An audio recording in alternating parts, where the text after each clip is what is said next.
What's going on, everybody? Welcome back here today to another NBA Talk video, and obviously today we're going to be talking about Anthony Davis. So I'm going to be talking about, obviously the rumor came out this morning that he did request a trade. He's not going to re-sign with them in the offseason, even though they can offer him the Supermax. He's going to decline it, and he's going to either sign elsewhere or he wants to be traded. Now, I just have a quick question. Let me know in the comments. Do you guys like face cam for these videos, or would you rather just let me talk and then you guys just see the gameplay or highlights on the screen? So just let me know that in the comments. I'd appreciate that. Okay, so I'm going to talk about it for the Pelican side of things, and then I'm going to talk about what teams I could see trading for him. Now, if I'm the Pelicans, I'll talk about their side first.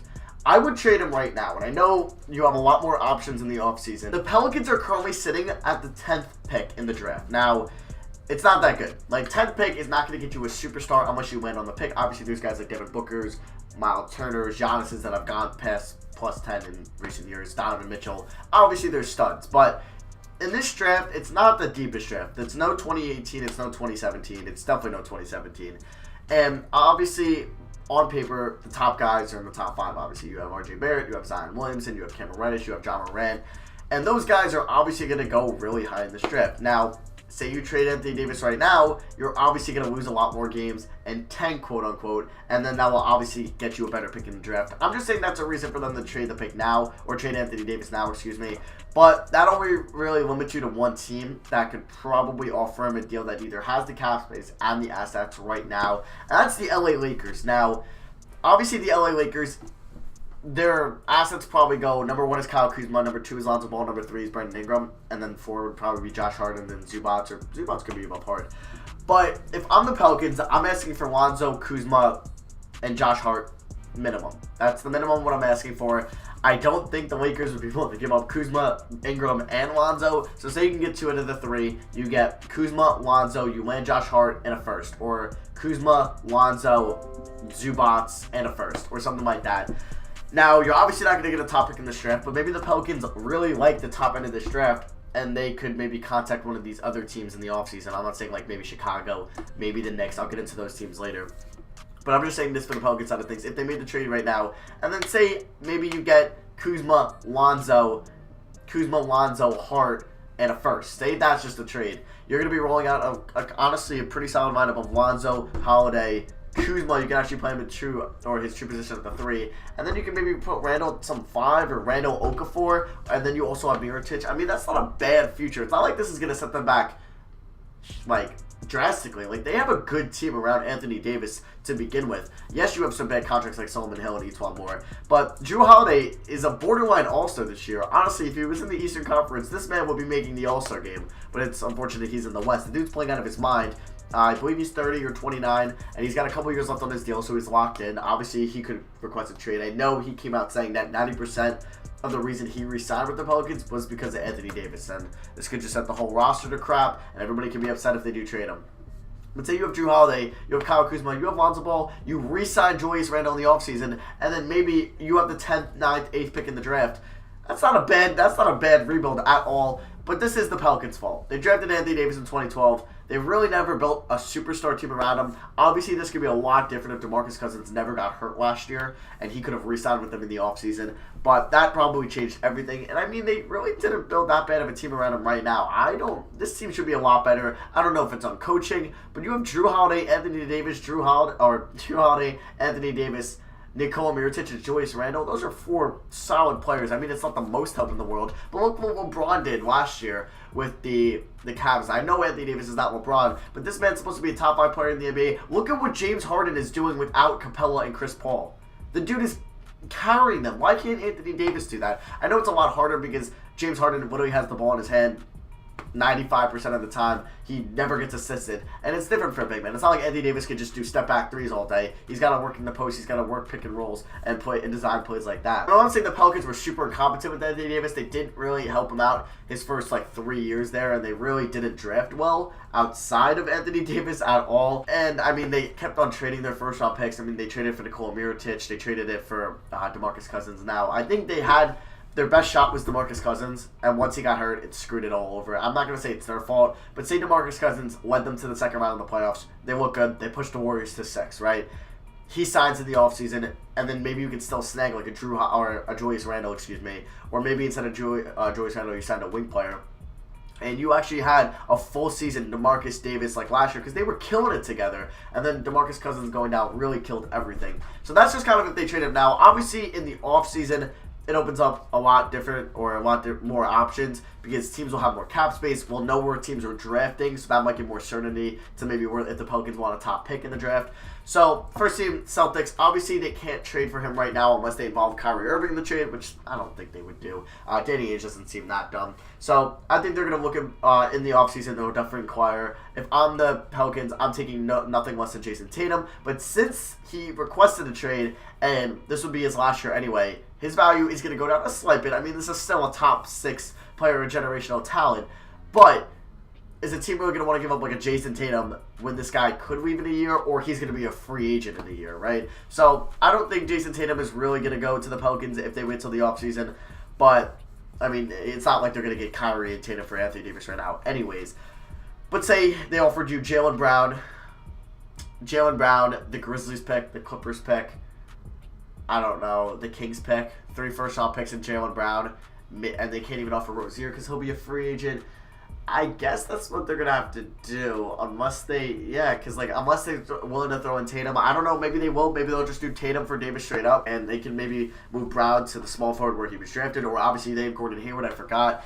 It crossed my mind. So maybe you could roll out a Kyrie. Maybe they're still able to re-sign Kyrie. Smarter Brown, Hayward, Davis, Horford. That's still really freaking good. So that could be something they can work out on the offseason, and that is still a good haul for the Pelicans if you can land Jason Tatum. I'd rather have Jason Tatum and like the Grizzlies pick than Kuzma, Ball, and their first and Hart. But if that's the best you're going to get, I would take that from the Lakers, obviously, because Kuzma's no slouch either. Dude's going to be a stud in the NBA, but he is a little bit older. I think Tatum's 20. And Kuzma's already 23 because Kuzma was a junior out of college, I believe. So that's the Celtics that could offer. Now, there is a couple other teams that maybe could get into the conversation. One being like maybe the Sixers. Now, the Pelicans really weren't like the #1 destination for DeMarcus Cousins when he got traded.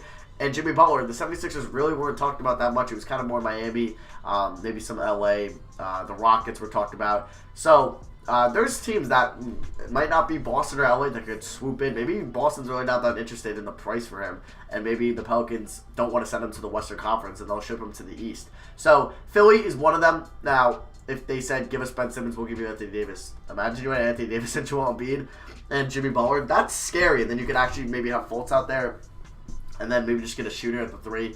That's also scary. And if I'm the Sixers, if I'm the Pelicans, I'm taking it Ben Simmons over Tatum and over Kuzma 100%. So that's the thing, but I doubt the Sixers would really be willing to give away a 21-year-old generational talent in Ben Simmons. Yes, he can't shoot the ball, but the dude is a gifted passer. He's a really good inside scorer. He's a good defender, and he's a great rebounder, and he's only 21. So I don't think Philly would really be open to doing that.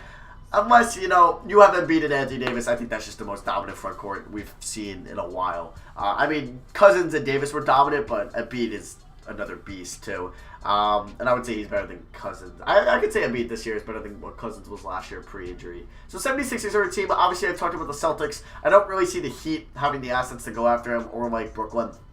I mean, Brooklyn does have the assets, but I don't think they weren't their must-on trading future picks. I doubt they're going to be. Sean Marks is open to doing that. Now, the Bulls and the Knicks are just two teams I'm just going to talk about. The Knicks have always come up in rumors just because it gets media clicks on Twitter and their articles. I'll talk about it a little bit because I am a Knicks fan. So, if I'm the Knicks, I'm not giving up Kristaps Porzingis. I know people talked about that. That's a hell no. That's immediately nope. You're not trading Kristaps. I know it's it's like Kristaps for Anthony Davis or Kristaps and Hardaway should have for Anthony Davis. I'm still saying no on that. I don't care. I mean, it's just because like I feel like you can get it done without Kristaps, but I don't think Anthony Davis won't be a Knick. I'm just talking about that. That's just ideas. So the most I would offer as the Knicks would be if you're gonna give up Knox, I would give up Knox and this year's first. If that's going to be the deal, and actually take Hardaway Jr. too. And that's a lot. Knox in this year's first, that probably is going to end up as a top 3 pick. That's a lot. But I would do that for Anthony Davis if it may, and we get up the Hardaway contract, and maybe the Courtney Lee contract as well, and then maybe that can entice like a Kyrie or Butler or KD. I'm just throwing names out there. Or Kemba in free agency, but I don't see him becoming a Knick. I mean, I tweeted out the most I would offer would be Frank, Mitchell Robinson, Tim Hardaway Jr., and this year's first-round pick, which is clearly not, like, obviously Boston and LA can offer way better deals. I mean, actually, it's not that much worse than the Lakers trade, but I think Boston can definitely offer a way better trade than that. I mean, like, say the Knicks get the second pick in the draft, right? You're getting Barrett or Zion. Say you can get Barrett or Zion, Ntilikina, Mitchell Robinson, and maybe a top 10 protected first next year in Hardaway Jr. That's actually a pretty good haul if the Knicks get to keep Kristaps and Knox. So that was just a team in Chicago. It's just where Anthony Davis is from.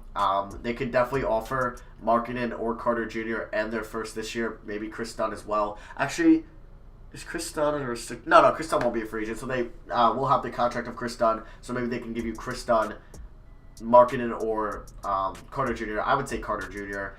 and their first this year. That could maybe entice Chicago a little bit, depending on how, like, or are they like one of those big men? I know Dallas came up a little bit, but they don't have any assets, and obviously they're not trading Luka, so I doubt Pelicans would do. And they don't even have their first this year because it's not going to be top 5, so the Hawks are probably going to get that. So the Clippers also came up, but what are you're going to give up Shai Gilgeous, Tobias Harris, and a first? I don't really see that happening at all. So I really see it coming down to LA or Boston. Yes, you could have teams like New York or Chicago or Philly try to swoop in. I know Toronto has been talked about a little bit, but if I'm the Pelicans, if you're not giving me Pascal Siakam, hang up the phone. I'm not taking OG Anunoby and DeJuan Wright. And I don't freaking know what Valanciunas and 2 firsts. No, I'm taking either you're giving me Pascal Siakam, OG Anunoby, and 2 first-round picks minimum. Like, that's what I would take. But I don't think the Raptors really want to give up Siakam because he's been such a huge part of their team this year. So I really just see coming down to Boston or LA in the summer. I think it would be smart for the Pelicans to trade him to the Lakers kind of right now, just because, like, you're gonna lose a lot more games, and that could just help out your draft pick this year. But also, you can get a lot better draft picks from the Celtics if you wait till the offseason, and maybe you can land Jason Tatum. I just don't know if Davis's value will go down in the offseason, and you won't even be able to get a Tatum, and Brown's the best young guy you can get. So, yeah, I mean, like, I doubt the Hawks. I mean, even if it was, like, John Collins and their first this year and the Cavs first next year, that would be an interesting trade for the Pelicans. I just threw that out. I don't see that happening, obviously, and I doubt he would want to re-sign in Atlanta, but I don't know. That would be very interesting as well. Like I said, Bulls, Knicks, Sixers, they could be a team that could maybe be interested, and obviously they'll throw interest out there, Raptors too. But I really just see it coming down to Boston and the Lakers. And if I'm the Pelicans, I'm taking Jason Tatum and, like, the Kings and Grizzlies pick over Kuzma, Lonzo, Hart, Zubats, and their first, because their first is going to be like, I see the Lakers still making the playoffs. So when LeBron comes back, I don't really see the Clippers making it. I can see them falling out and the Lakers swooping in. And yeah, I mean, even if they don't make the playoffs, they'll be like the 15th pick, something like that. So you're saying the 15th pick, Kuzma, Lonzo. That it could be up there with the Jason Tatum trade, and I doubt they gave up all 3 of Ingram, Kuzma, and Lonzo. So yeah, that's just my thoughts on the Anthony Davis trade. Let me know what you think is going to happen. Let me know if you think he's going to get traded at the deadline or you think it's going to be the offseason. I think the consensus is the offseason. I think it came out that saying he's going to finish out the season, but I mean, the Pelicans can make their own decision. It's not what Anthony Davis wants. It's what they want to do. So if they want to move him right now, they'll do it. But if he finishes out the season, I could definitely see him going to Boston over LA. But they could both still be in play in the offseason. And who knows what the lottery is going to shape up for a team that maybe gets the #1 pick. And maybe the Pelicans were like, all right, we'll take Zion. The Knicks could be like, all right, we'll give you Zion, basically, Ntilikina and Mitchell Robinson. You give us Anthony Davis. That could happen, or same with Chicago. We can be like, all right, we'll give you Zion, basically, and Wendell Carter Jr. plus Chris Dunn. And they'd be like, all right, sweet. Because maybe they like Zion over any of the Lakers players. Or maybe the Celtics are going to be hesitant to give up on Jason Tatum. So that is going to be for me. Like I said, let me know in the comments if you like the face cams on these videos with the highlights in the background. Or would you rather just see the highlights and you really don't care for the face cam at all? And also let me know in the comments what trade you think is going to happen for Anthony Davis, or where do you think he's going to go. And nobody, please don't say Draymond Green and Sean Livingston, please. So yeah, that is going to be for me. Thank you all for watching. I love you guys. See you guys next video. Peace.